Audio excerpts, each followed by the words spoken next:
Welcome to the Revenue Builders Podcast, a weekly show featuring B2B sales leaders and executives. Hosted by five-time CRO John McMahon and Force Management co-founder John Kaplan, the show goes behind the scenes with the people who have been there, done that, and seen the results. If you enjoy our content, please subscribe, rate, and review the show to help us reach more people. Revenue Builders is brought to you by Force Management.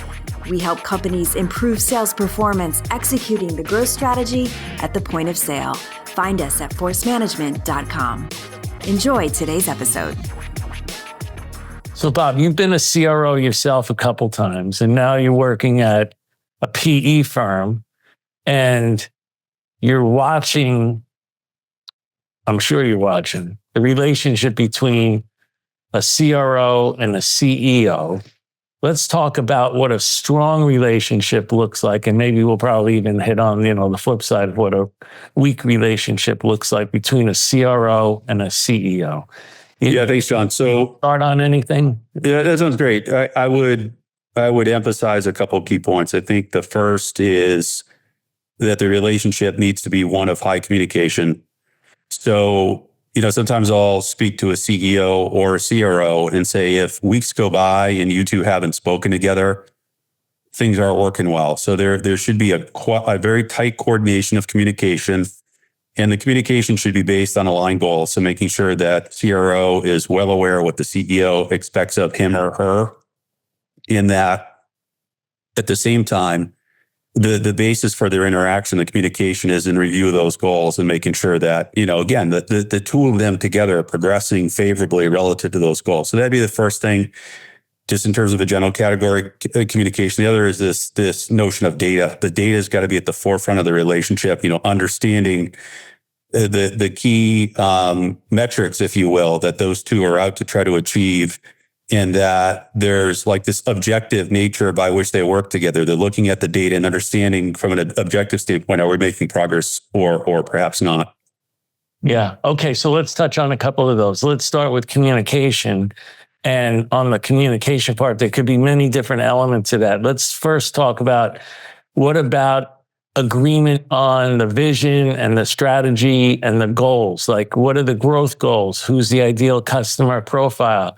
What's the go-to-market strategy? What's the product strategy? Shouldn't they have really good alignment on those things? Yeah, and you and I have talked about this before. I think that the alignment needs to be one of where both have conviction. They both believe that these things are possible, and so the alignment between those two personas and making sure that they're both like bought in and they have conviction that they can actually go achieve those goals together, I think is really important. And I don't know how you guys feel about this, but I sometimes see that there's too many goals. There's 10 or 12 goals when perhaps 4 to 6 might be at a more consumable number of goals that, again, those two are off to try to achieve together. And don't you think that there should also be, in order to communicate effectively, that there should be clear expectations of what role the CRO plays and what role the CEO plays? Like, the CRO should probably be responsible for revenue growth, sales productivity, maybe they give them marketing, maybe they have client success, and then the CEO should be responsible for the overall direction of the company strategy, and definitely, the product strategy. Do you see it that way? Or 100%. I don't know how you guys feel about this, but sometimes I feel like when the definition of the swim lanes is lacking, people don't know exactly what they're supposed to be doing. Then you get people trying to do more than perhaps they're capable of doing, and you get this overlap, and people are confused, and you get, I think, at some level, dysfunction. So even just to add on to your point, John, like, I think when you think of within even the go-to-market realm, you have customer success people and SDRs and AEs, et cetera. And the specifics around what those people are expected to go do and how they're going to be measured and what success looks like, I think is just super important, particularly when you're in a high growth environment where you're trying to do a lot with maybe limited resources. You're trying to do a lot in a short period of time. Oftentimes in private equity, you're sort of working against the clock. You don't have the luxury of being in a public company or whatever, where maybe there's a longer period of time to achieve certain goals. I mean, there's a lot of emphasis put on, these holding periods in private equity. So you might have 3 to 5 years. And so like each day matters. And again, the thoughtfulness that goes into what people are supposed to be doing and what their goals are within their respective domains, I think is really important. Yeah. What about the nuances for me that you just brought up in private equity is the exit strategy typically is different than venture. And like you said, a typical hold could be 3 to 5 years, where venture could be, as long as, 10 years or more. How important is it? And in your role, how do you kind of bring people together on the reality of putting together the right plan, the budget? Because what I see sometimes as a big struggle is when the board puts pressure either on the CRO or on the CRO-CEO to do a higher number, let's say. And in a shorter time frame, that budgeting, whether you make it or don't make it, can be really difficult from an operating perspective.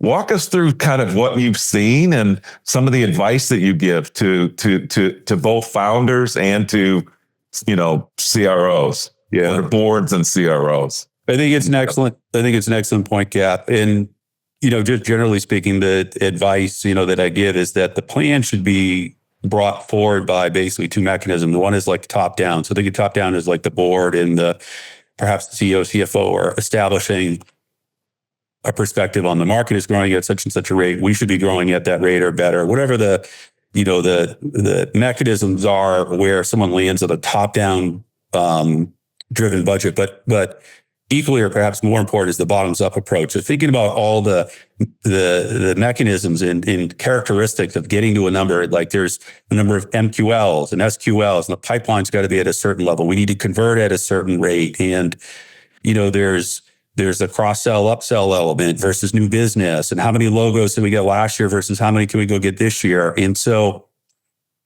those that do that very thoroughly, and I think work from a basis of reality versus like, nirvana, like if everything works just perfectly, then we're going to hit our numbers.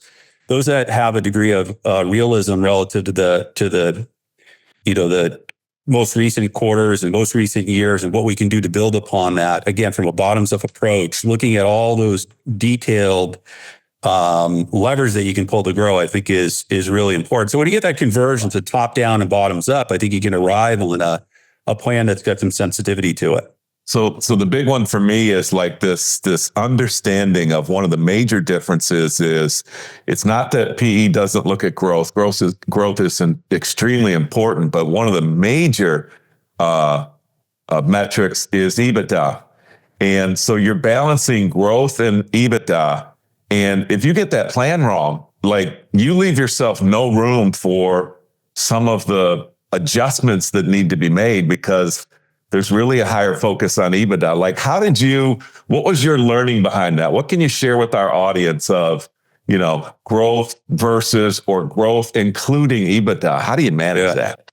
Well, it's a great point, John. The key focus within our firm, FDV, and I would think or imagine that it is in other private equity firms, is sales efficiency. So it's the relationship of the spend relative to the results, results in the form of new bookings. So you're constantly trying to make your sales efficiency one that is attractive. And, sometimes we get involved in an investment and sales efficiency needs improvement. They're spending more dollars than they're getting in return in the form of new bookings. And, we try to, and oftentimes improve upon that as we engage with our, invested portfolio companies. So that's a really critical measure in private equity is sales efficiency. So if you're a CRO and, you're not like sales efficiency isn't top of mind and you're entering the world of private equity as a sales leader, you should get oriented with that and understand I've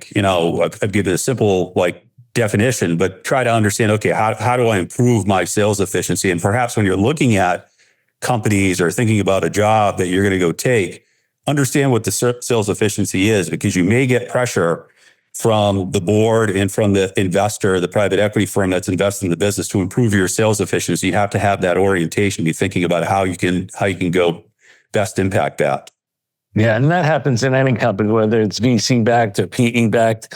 When sales productivity goes up for the quarter, almost everything on the financial statement is going to look good. When sales productivity drops, almost everything on the financial statement is going to look pretty bad. So definitely, that is to me, that is the key metric. Where it's not a key metric.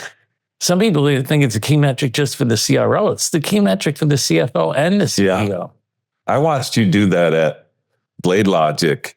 So a startup company, your focus was on growth, but it was all around sales productivity. Do you then move to a behemoth public company when Blade got bought by BMC, and you had the same number one metric was sales productivity? Yeah. Was there any nuances in the two differences of a big company and a startup? No, same really, thing. Yeah. I'm sure if you're a multi-billion-dollar company and your average sales productivity drops for the quarter, you're probably going to have a pretty negative board meeting. No doubt. And Bob, you're talking about the same thing, right? On sales efficiency is the equal sales productivity. Is there any difference? I think there is a bit of a distinction from the standpoint that the productivity, John McMahon, help me out with this if you see it different, but it's like the business book relative to the number of sales reps. And so it's fairly simple math to figure out what your productivity per seller is, where the efficiency piece is really like the overall dollar spent on go-to-market relative to the new bookings that you get, the amount of new ARR that a company in a SaaS business that a company they probably are closely related to each other the way you doubt, 100%.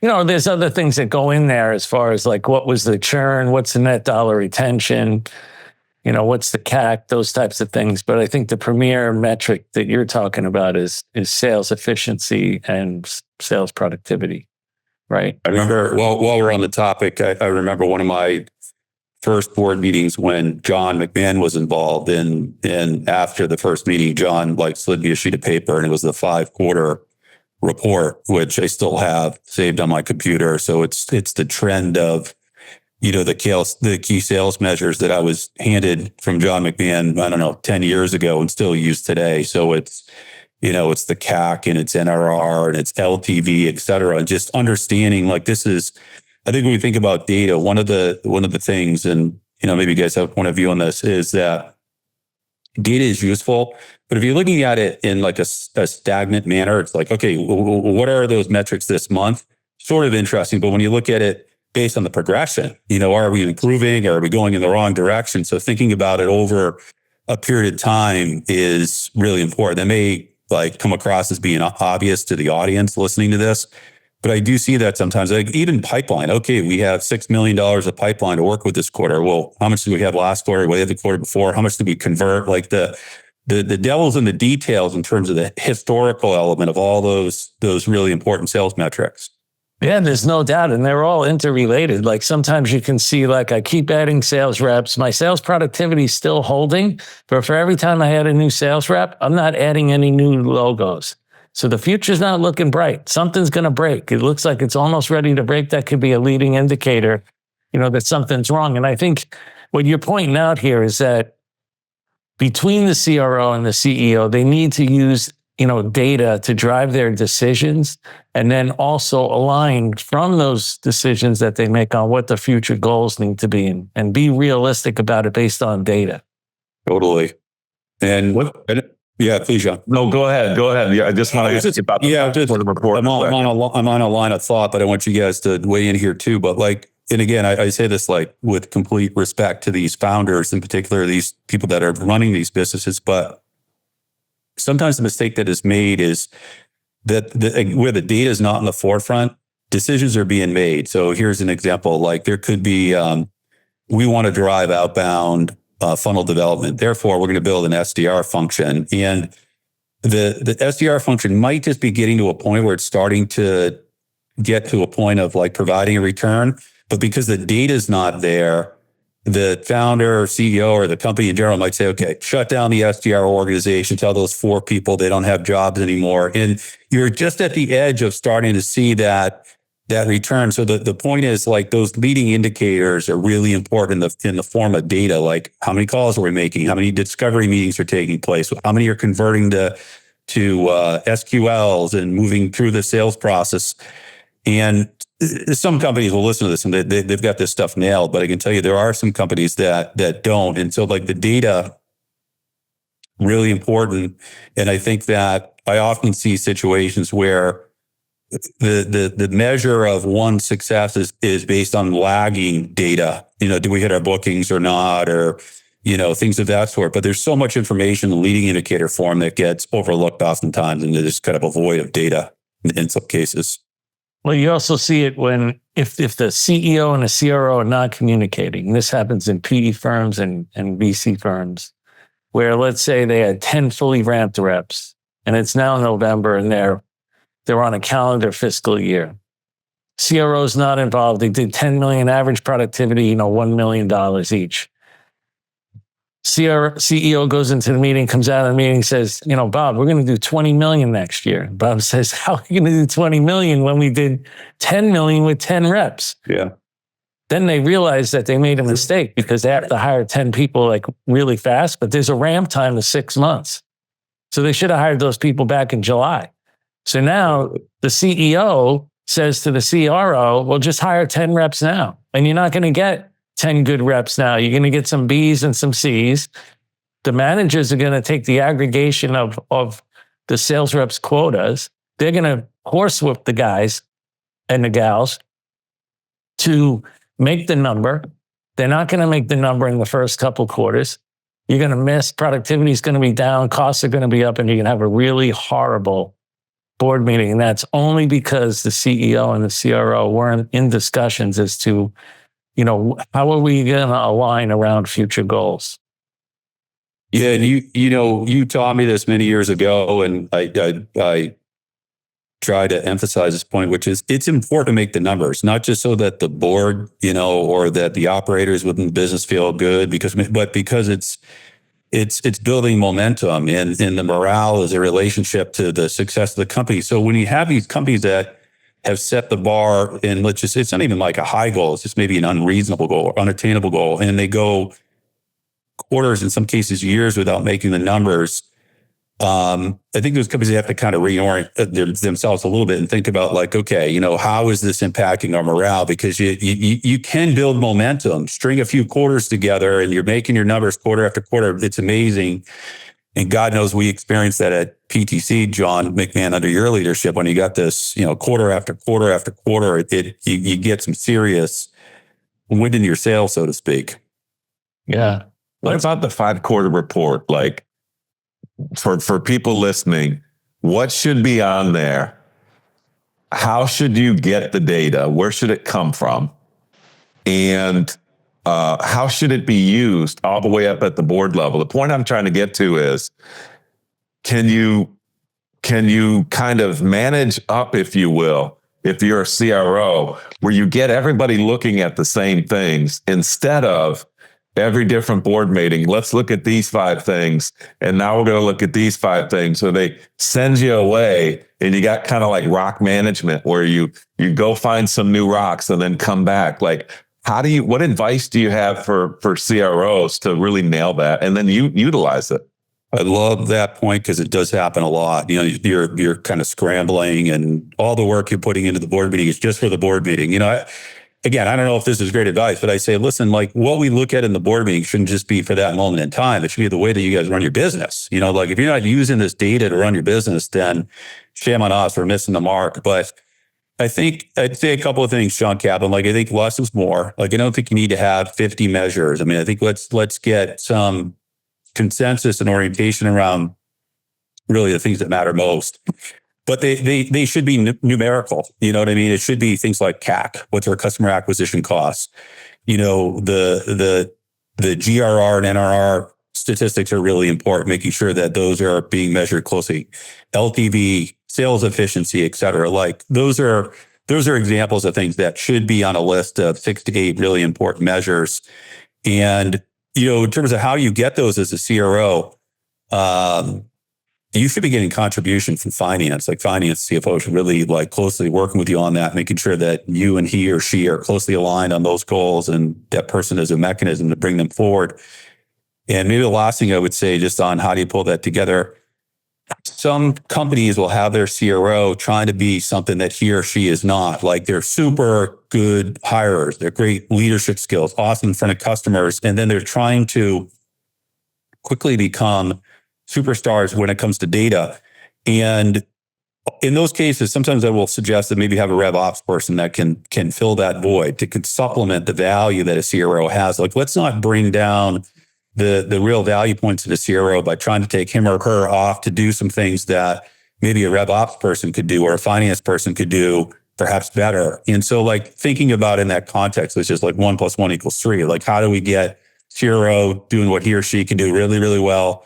And then on the data side, maybe leaning on, some other resources that may be excellent at it and could really help the CRO leverage that data effectively. So those are a few thoughts, I'd say. Let's go back to communication. What do you, or how do you advise the CRO and the CEO to make sure that they are in constant communications and aligning on, priorities, challenges, expectations of each other, expectations for the future?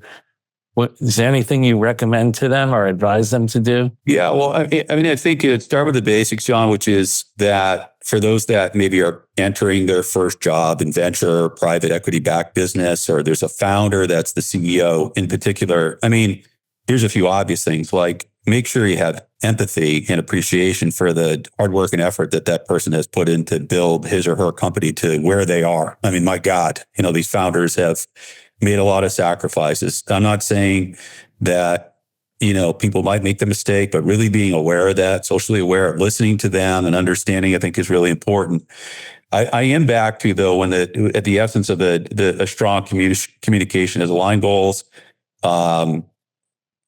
looking at things again very objectively. I think it gets slippery when everything's subjective. Hey, I think this and you think that, and of course, there's going to be certain things that need to be looked at subjectively. But if data is the centerpiece of the conversation, you're looking at numbers, and therefore the conversation, the relationship should be very objective. And I think again, if I'm a CRO, I'm trying to understand what matters most and how do we define success? What's the success criteria look like? And then to have that reflected in again, a set of numbers and data that are at the forefront of the relationship and the forefront of the communication. Talk about what you're always giving advice that you believe CROs should feel like a peer to the CEO.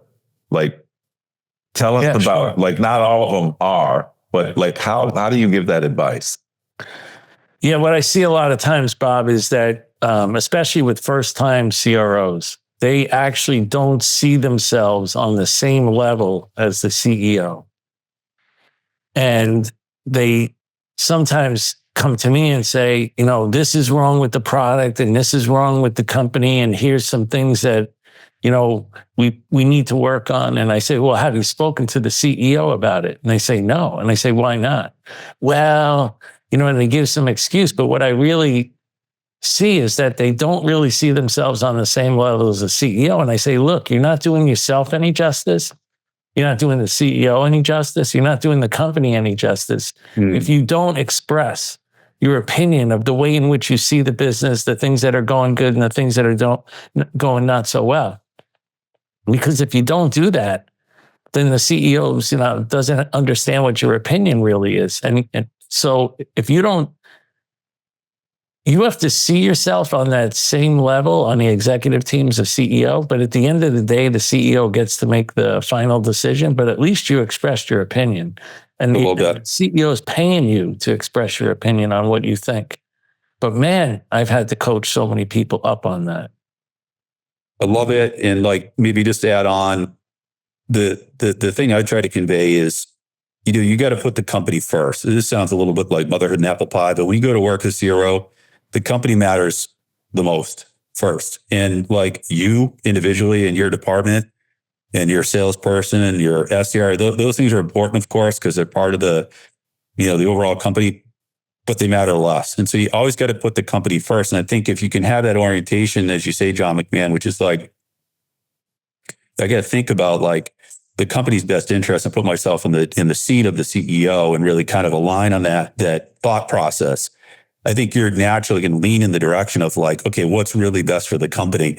So again, it may sound obvious to the audience, but I did it myself as an operator, and I do see people sometimes doing it, which is, you get caught up in the four walls of the business you're in, and there's emotions and such, and you start to, perhaps in some cases, do what's great for you and great for the people under you, maybe at some level, but you're doing that to sacrifice really what's best for the company, and that in the end doesn't take you to the end zone. You know what I mean? Might win you the couple yards down the field, but it ain't going to take you to the end zone. So I think you just got to be a little bit careful with that as a CRO. Yeah. But I think it goes over best with the CEO when the CRO has the mindset of not the salesperson, but they have an owner mindset. When they have an owner mindset, that works really well. Number one. Number two, you can't go into the CEO's office and then dump 10 things on their plate. If you have 10 things you want to work on, pick the one that's going to move the ball the most and go in there and talk about that one. Now, what I found, like, especially later in my career, is like, I would just go into the CEO's office, especially at night, and sit down. And the CEO would say, "What's up?" And I go, "Nothing." "Well, what do you want?" "Nothing. Just want to talk." And then we'd start talking, and all of a sudden, he would see something that I saw, or I saw something that he saw. And next thing you know, we're like, "Oh shit, that's a potential problem. We better take care of that now before it becomes a real problem." And that's just that one-on-one communication where you're just talking all the time, whether you're going out for lunch or coffee or dinner or just you get an extra 15 minutes, just go talk to the CEO. And the CRO should be doing the same thing. Are there any nuances now with post-COVID? I think that's an awesome point. I also see a lot of people that are hiring like better talented CROs that were unwilling to move to a location. So you're making a point of somebody being in the office. It doesn't mean they can't commute, but what are you both seeing out there of when you have to have that great communication, what pressure do you have when you're remote or when you have a CRO and a CEO in a different location? Just puts on more pressure. A lot more when they're having arguments. When they're having arguments, it really, they kind of go head to head in my experience of some of the companies I work with. CEO and CRO can really butt heads when they're in different locations and they never get to see each other face to face. Then what happens is they go see each other face to face and go to dinner to kind of hash it out, and they come out like hugging each other. So the one-on-one and the face-to-face really works, It does. What advice are you giving for this too, guys? Got to be big right now. It is big. And like to add to what John's saying, like in those situations where you can't always be face to face over a glass of wine or a dinner, pick up the phone and speak to someone versus the email, the Teams message, the text. I mean, sometimes you got to do that. You're running out of a sales meeting where I get that, but the interaction verbally is the place to start. And then ultimately where you can be face to face and you can do what John is suggesting, which is take a deep breath and just, have a communication, conversation together, I think is really good. And most effective. John, one of the things I was going to say too, which is, I think along the lines of what you're describing it, which is this owner mindset. What I say to people is, you got to think like an entrepreneur. Like if you're a CRO, because this is a call, it's a level about CROs. If you're a CRO, look back on the week that you just had. Let's say you work 50 hours in a week. How are you spending those hours? And if you had a sign up out in front of your office and you own the business and that sign had your name on it, would you have done those 50 hours any different? Or would you have done them exactly the same? And I think you got to have a little bit of that line of thinking, which is, sort of like, I'm going to act like an owner and I'm going to think about how I spend my time is really important. Again, I'm back to this. I think you can get caught up in hey, these are the four walls of my office and this is the company I come to. And you're just kind of caught up in this routine. And sometimes you lose sight of the fact that weeks and months and years are going by and you're doing things that you probably wouldn't do if you were managing the P&L of your own business, Yeah, no doubt. I love that. Some of the advice I find that I'm giving more and more to not first-time CROs, but CROs that are new to a company, I find myself saying this a lot. Be the same before you try to be different. And what I mean by that is I talk to so many CROs and they're like, hey, I'm going to put this process in, because they have to be like, they have to show what they're going to do that's going to be kind of different than what the company's doing now. And they get hired that way. And everybody's enamored with all these changes or all these ideas. And I just see some horror shows. I find myself constantly telling people, be the same before you try to be different. And I don't just mean do everything that everybody's doing, but it's such a different mindset when the leader is talking about us and we early, because they're living it. They found out about it. They understand the customers. They understand the problems and contracts or whatever. But the CRO is speaking from a terms of us or we versus they, you, or them. I always find people that are using that language after about a month, they don't make it. Do you guys agree with that? I do. Yeah. I totally agree. And there's so much pressure to like the first board meeting. Give me some advice on first board meetings for CROs. What advice do you guys have? I can start. I think the listening and getting a current state analysis is the key, and doing it in a very thoughtful way, not going through the motions, going around meeting people and not taking notes and not really listening, but in a very genuine manner, just understanding the current state. You can't drag that out for perpetuity. You're not going to be like, okay, I've assessed and months into the job, but you gotta dig in and you really gotta listen and observe. And I like what you're saying though, John, like in your mind, start to think about, okay, now how do I take what I'm learning here and apply the things that I know I'm good at, that I know can work. Like, let's stick to those. Let's get those going. For instance, sometimes I tell people like, go attach yourself to a deal. Like maybe you can go take a $60K deal and make it a $260K deal, because you elevated the conversation with an executive or okay, that's a win. That'd be a nice thing to be able to talk about at a board meeting. And so like, it's maybe a very basic example, but find some of those quick wins, I think, and do that at the same time of really listening to what's going on within your business. I love that. Do you guys feel like, for me, I'm also giving this advice. I always say, own the number as fast as you can. Because I see a lot of people that come in and they're talking about processes. We're talking about people and making sure everybody's okay, who's going to stay, who's going to go, blah, blah, blah. And I like what you said, Bob. Like, I find myself, what impact are you having on the forecast? Like now, like day one, how do you make yourself accountable and responsible? Because I believe CEOs are going to think day one or soon after that you're responsible for the number. So right away, how do you balance that though? Do you guys do the same thing? People are like, well, I'm going to figure out how we do, the first quarter and the forecast. You missed the first forecast as a new CRO, you're in trouble. Yeah. How do you give that advice, Bob? You got to dig. Yeah, you got to dig in early and often, and maybe on a related note, like I'll show up to a meeting, whether it's board meeting or whatever, and I'll ask the CRO, what's your forecast? And sometimes I'll get, looking around the room because there's like this consensus and, well, let me check with the CFO and like, let's just keep it simple. What number are you going to go produce this quarter? So it's underscoring the point you guys are making, which is that the sales leader does need to own the forecast, and he or her needs to find ways to make sure that they're delivering on that, which obviously takes you to like the proximity to the deals, making sure you're involved and understanding, next steps, et cetera. But, I don't know, John, I don't know if I get a silver bullet on that one. I think you just got to jump in as quick as possible and just try to, get on sales calls and, whether you use Medic or Bant or whatever it is, go through the proper forecasting mechanisms to understand where's the pipeline, where are my deals at, pick up the phone, call the economic buyer.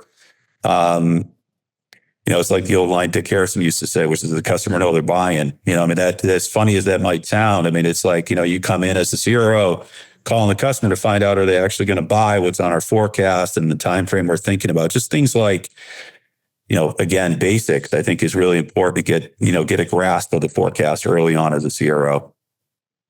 I like that. Own the number right away. You have to own the number right away. That's what you're paid to do. And, you're also there because, especially if you're a new CRO, you're there because something else was wrong. The last person didn't do the job. So the main thing is what I've always thought is I got to go in and figure out really quickly what's wrong and how I can boost sales productivity. Are they recruiting the wrong people? Are they not training their people? Are they not developing their people? Are they giving them to the wrong leaders? Do they not know how to message? Sometimes just ask them, like, give me your 30-second elevator pitch, and they can't give you the elevator pitch. So what is it that's wrong so that I can get in there and quickly fix it, and then start to put some processes in place and some methodologies and have a common vocabulary and start to lace those things in over time. But you got to own the number right away. Yeah, you taught me this, and I try to teach people this or try to weigh in or give advice on it, which is, the sales leader, you really do get a look in the mirror. So if your sales productivity is off or people are failing or whatever the case may be, have you really done all you can do and should do as a sales leader to make that sales organization effective? Have you done the role plays? Can they give an elevator pitch? Have you spent time on one-on-one, working on their objection handling? And I think more times than not, when people really do that, look in the mirror, they are recognizing that they do need to do more. So I mean, that's a responsibility as a leader. You got to just be real about your responsibilities, and you can fake it to some degree, but that ain't going to buy you too much time. So I think it's on this point you're on, John, which is like the enablement and just the way that you are making sure that you're bought into making your sales team successful. Well, it's really going back, like you said, Bob, earlier on, is the data, right? So if you're looking at the data and you go back and grab the data over the course of 5 quarters and you see the number of new logos, the average deal size for new logos, the percentage of deals from new logos, the ASP, all of that stuff, and then existing deals and the churn and you can start to see, like, where should I point my arrows to figure out why is that going wrong? What are we as an organization doing wrong? So Totally. It's really smart to use, a 5-quarter report and get all that data, and then you can quickly see, where the trends are really negative. Totally agree. What advice do you guys have for CROs? Bob, you're a multi-time CRO. Johnny, you're a multi-time CRO. I find that sometimes there's like a pack of dogs that travel together, and there's like the CRO has chief lieutenants or even RevOps people or even enablement people. And I'm always wondering, because sometimes I see it work really, really well. And then other times I see people trying to, solve a problem the same way that they solved it at another company. So what advice do you give? Like, we're all trying to build our networks. We're all trying to have great people around us, but we don't want to surround ourselves with people that aren't going to tell us we're not wearing any clothes.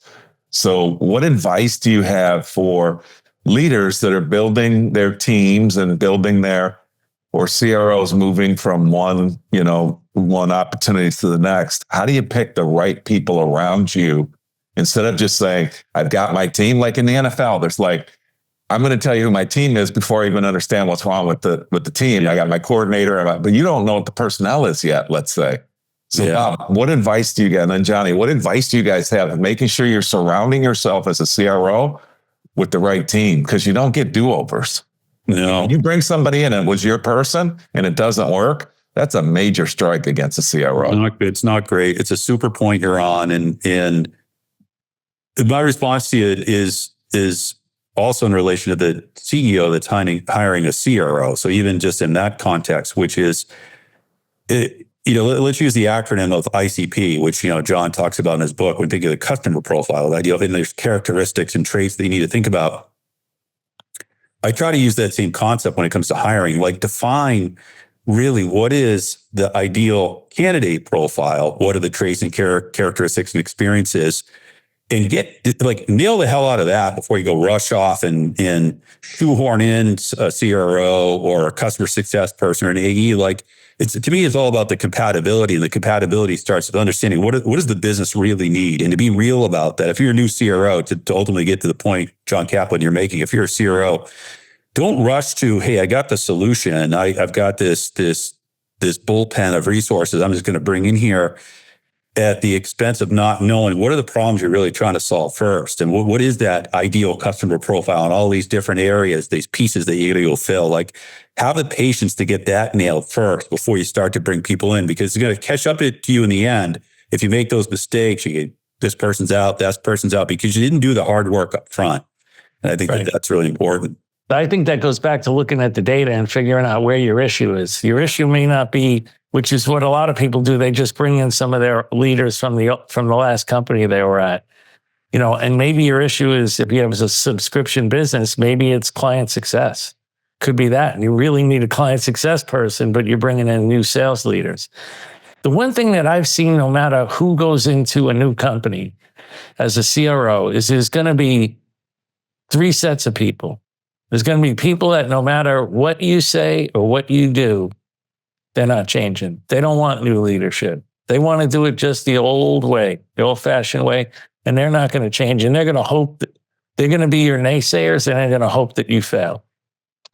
Then you got another third people that are dying for new leadership, really want to learn something new, want to be coached, want to win, want to make money, want to be coachable, they're adaptable. And those people are busy. They're out there trying to do their job, right? And then you get this set in the middle that doesn't know which way this thing's going to go with new leadership. And guess who's speaking in their ear? The naysayers who don't want to change.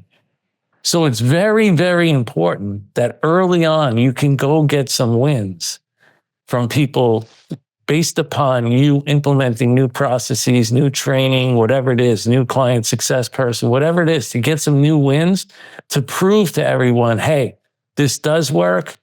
And now we're going to get some additional wins. And who wants to be on this train? And then what I found is that the naysayers, they almost basically get tricked by themselves. And that big group in the middle starts to move towards the performers. And the performers start to outperform anything that they did previously. And then from there, you now have not really the people that you brought in, but you also have other people that have become your champions. So just like, we talk about to get to the economic buyer in a deal, you need a champion as a salesperson. In your organization as a CRO, you need your own champions, and those champions will tell you what's really going on inside your organization. And they'll kind of coach everybody on why that change is really positive for everybody when you're not there. So it's almost like any sport where when the coach is gone, they need some really strong champions in that locker room to keep that team, moving in the right direction. That completely resonates with me. And like, I was, just as an example, I was in a QBR in New York, 60 days ago. And there's a new sales leader that's running this enterprise team of, 16, 18 people. And I had dinner with the CEO that night. And I said, Dave, your sales leader won this group over. I mean, to use John Kaplan's words, like hearts and minds, completely committed, super engaged group, like whatever that person did. And it's probably a lot of the things that John McMahon just talked about. He's just like, well, these people are bought in. And then you go sit in a QBR and you see the complete opposite, another QBR, which is teams lost. Half the people are trying to work on their resumes while they're in a QBR and thinking about leaving. It's just, you see that, like, it's easy when you're an outsider, you come in, because again, you're not in those four walls. And so you come in and you can just sit there and observe and listen. And the distinction between what John is, sort of all those characteristics becomes like really clear when you go to a QBR. You can just kind of see, is this team like clicking? Are they, as the leader, are they bought in and all that kind of stuff? Or is it the opposite, Now, on this, because we're talking about the relationship between the CEO and the CRO, any CEO listening to this and brings in a new CRO should expect that those naysayers, that naysayer group is going to be peeping in that person's, the CEO's ear also. True. Because people would, when I've done, and, a lot of times CEO would say, hey, they just sent you this win-loss report and you're not responding to them, or they want to get a meeting and you're not responding to them. And I would say, well, you got to tell me why that's important. And when he couldn't tell me why it's important, I'd say, okay, then you already understand why I'm not meeting with those people, right? I have other things that I'm trying to do. Yeah, I don't know how you feel about that, John, because I do, what you just described, I do see often. And then you have this situation where there's this cohort of salespeople that get a relationship with the CEO and they're commiserating on certain points. And that's outside of the the CRO doesn't really know what's going on. The CRO may find out about it. That creates some tension. Like, I think that's counter to what we talked about earlier, which is aligned goals and kind of working together. And the communication of CEO and CRO is like super tight. This commiserating and, sort of going around people and all that. I get it. Like, it'll happen time and time again. But like, the more that you can minimize that within a business, I just think the more efficient the overall group is going to be. Well, you see it more and more in a PE company than you do in a VC backed, company, because the people have been revolving in and out in a VC backed company. But in a PE firm, a lot of those people have been there for a really long time. They've developed personal relationships with the CEO. And now here comes a CRO that's going to be a change agent. They brought him in for a reason. Now those naysayers are speaking negatively and trying to kill the CRO. And that CEO has to be aware of that. That's such great advice for founders. I can think of like Force Management. We just brought a new CEO in recently, and the founders are still in the company. Grant and I are still in the company. And that's a really delicate, we have the most information about historically what's gone on in the company. And that new CEO has to establish their new relationships with the management team, who, by the way, has been there on average over 10 years. Mm-hmm. So you have to be really, really careful. And I think what Grant and I wind up doing is the first question we ask is, what did the CRO say? What did the CEO say? So we always ask, if they're coming to us and they haven't talked to the other person, that's an easy conversation. It's like, don't talk to the other person first and then come back. That's exactly what the CEO should do when people complain. Have you spoken to the CRO about it? Chances are they haven't. They're just badmouthing the CRO. That's right. That's right. I want to make one reference to what you guys talked about, and I think it's such great advice. Early on, new CROs to a company, not necessarily new in the role, but to a company, the best way is to kill like two birds with one stone. Get out and meet the people, but meet them under the premise of understanding what they're doing, how they're doing it, and help them get unstuck on deals. Like, this is resonating for me because I see what happens is people spend 90 days and go out and meet all the people and have no impact on the forecast. Right. You can't do that. You have to, at the same time, in the same conversations, you got to understand what they like, what they don't like, and then how can you help them get unstuck on a deal? I think that's such good advice. Got to help them win. Early. Help them win early. That's how you change that whole dynamic with the naysayers and the big group in the middle. Love it. Yeah. Totally agree. And when, the CEO and the CRO do come to a disagreement, or sometimes they're holding like grudges and stuff, and they have to talk about this disagreement, I think it's really important for them to understand, like, is this a difference of priorities? Like, you have a different priority than I do, and you see the world different than I do. You have to, close that gap and understand each other, not just fight each other. Like, why is it that this new CRO sees it that way? And why do I, as a CEO, see it a little bit different? But you got to close that gap or it's never going to work. And then is this, to your point earlier, Bob, is this somebody just using their gut, or is it, a data-driven decision, those types of things? And then the other thing you think about is, well, okay, if we do this, what are the positive ramifications and what are the negative ramifications of implementing this thing that we, may not agree on? Totally agree. Yeah. What about board members, Bob? You are involved with due diligence on companies. You're involved with, making investments from LTV perspective, and then you're selecting board members. Like, two things I'd like to talk about. How do you do that well? How do you put the right board members on the right opportunity? And then the second thing, advice you have for CROs of kind of commingling with CEO and board members, because it's going to happen. Like, advice there. First is, how do you help put together a good board? And then secondly, what advice do you give CROs with interacting with board members? Because they're always looking for dirt, or they're always not dirt, but they're always looking for something. Yeah. And you got to make sure it doesn't mess up the relationships that you have with the CEO and what have you. That's big. Right on. Yeah, there's a couple reactions to the question. So the first is, again, it's going to kind of sound simple, but like the board needs to do a needs analysis. What do we do? We're trying to expand our partnership with SAP. Like, really important. That channel is going to be a huge growth lever. Well, maybe there's someone that has experience there, relationships, and very simple example of like what could be part of a needs analysis, and just making sure that I don't know how you guys feel, but if everybody like is exactly the same, they all have the same background, and you have a little bit of redundancy. So I think you have some variety in terms of the experience set, and the value that one brings to a board is really important. Try to think about like, how do those piece parts in total add up to something really meaningful. So a little bit of a general answer back, but that's the way that I think about that. And I don't know, like I do see the situations where someone might have an issue that they're maybe voicing to a board member.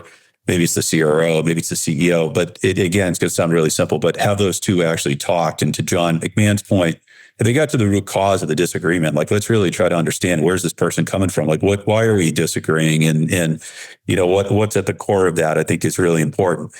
I mean, I get told it myself sometimes, because sometimes I make this mistake, but like, if you got a problem, you're not thinking about a solution, then, you got to, again, you're back to looking in the mirror, which you got to kind of think about, like, I'm just complaining, or am I thinking about like, oh, we got a problem in our business, and I think I got a really good solution that could help us solve for that. And so, like, again, sounds really basic, but people, including myself, sometimes you lose sight of that. You're just sort of like stating a problem, and you haven't really thought about like, okay, that's sort of in the department of just complaining. You haven't not coming forward actually with a proposed solution. So I think that's really important. I try to push back. Like, first of all, like, if you're a CRO and you're talking to me as a board member about something that you should be talking to the CEO about, go talk to the CEO, first of all, because I'm not participating in this myself, and because that sort of falls in this commiserating category.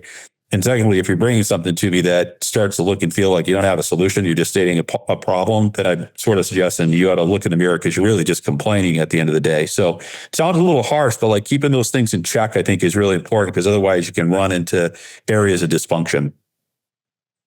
Yeah, on the board, I think the ones that I've seen work the best, if you're going to go put people on the board, as you think about the different disciplines that you have in your company, sales, marketing, development.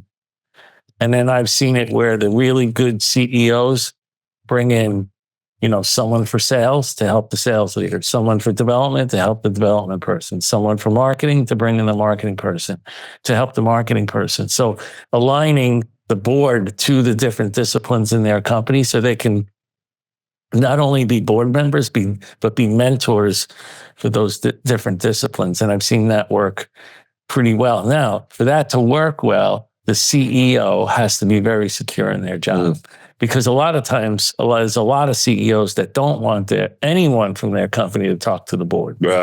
Right. So in these companies that I've been in where it's worked really well, the CEO is very secure in their job and understands what these board members are going to do to really help the productivity of their people. I like that. Like, I'm just wondering, for our audience, as you progress through your career, and you maybe have an opportunity and later on in your career to sit on these boards, are there things that you look for?